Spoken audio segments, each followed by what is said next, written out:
Hey, what's going on, guys? So today we actually got some new information on the Fire and Blood update.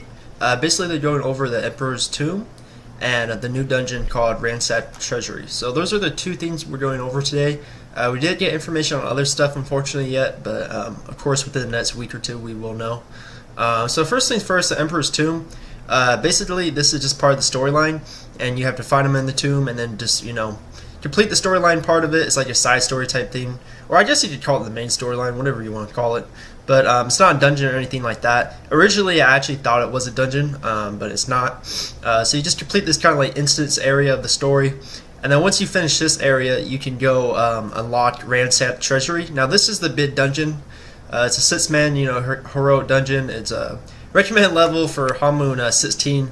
Of course, we always know those are always off because like freaking Nari Foundry's like recommended Hanmoon like 12 or 13 and everyone does it like Hanmoon 9, so obviously the Hanmoon 16 stuff is just completely always off, but obviously it's going to be a hard dungeon, probably in the lights of Drowning Deeps and stuff like that. It's going to be definitely an endgame dungeon, so that'll be cool for another for everyone geared run a new dungeon.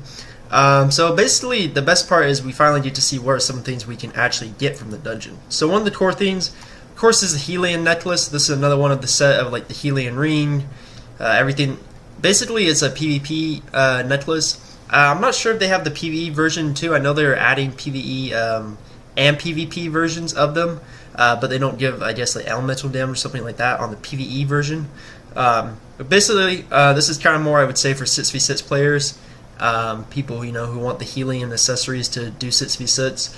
Personally, for me, nothing really excited about that. But again, if you're a heavy 6v6 player, you'll probably be pretty happy about it to finally have a way to get the Helion necklace and upgrade it to the the Summon's Call set. And yeah, next thing, we got some costumes, all that cool stuff. Now this one is really big. This one actually is pretty interesting. So there's a thing called Imperial Mark. So they say here, if you exchange 1 Imperial Mark and 20 sea glass, you can get a heptagonal obsidian from the Emperor's Tomb merchant guy. So this is actually really cool because the sea glass not only drops from this dungeon, it also drops from Drowning Deeps, and most people kind of skip over it because right now all it's really used for, I believe, is for the Storm Dragon and the Zio legendary weapons, and most people don't go that unless you're like a destroyer or something like that. I see some destroyers go that route, but overall most classes aren't going that route, so most people don't even bid for it. But now, people have read this information, they're going to be bidding for these now because you have a chance to actually trade in for a heptagonal obsidian, which is really nice because right now the only one you can trade for, I believe, is the pentagonal one from Celestial Basin, and now there'll be another upgrade we can get without having to like transmute. So this is really cool. Not sure what the drop rate is for the Imperial Mark. I'm assuming it's probably like the Transcendent Engine from Irontide Forge.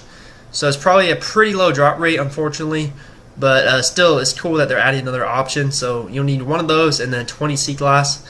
Again, you can get those from Drowning Deeps or from this dungeon itself, and then you can get one of your heptagonal obsidians. So that is pretty cool. That's something to be excited about, but hopefully the drop rate isn't too low. I know they buffed the drop chance for the Transcendent Engine and Irontide Forge, and it still, honestly, in my opinion, doesn't drop that much. But maybe my RNG is bad, I don't know. Another thing, honestly, I don't really know much about this. This ring and weapon and soul shields. I'm assuming the soul shields and weapons aren't really good. But I don't really know what this awakened ring is. I don't know what the stats are. If anyone knows, I'd be really interested. I'm assuming it's not better than the BT accessories, but I mean, you never know. Especially because it's awakened, that's pretty interesting. I don't really know what that would be. But I don't think the soul shields are going to be good at all. But anyways, Healing Core, Silver Scale, Blood Pearl, Sea Glass, all that stuff. But basically for the Storm Dragon upgrades and stuff like that. And then last but not least, got a costume. Honestly, I'm not really interested in it. It looks kind of weird. But, maybe if you really like this costume, you'll want to run this in hard mode and try to get it. Basically, that's about it for the information. Just going over the new 6-man dungeon. Hopefully they reveal more information within next week.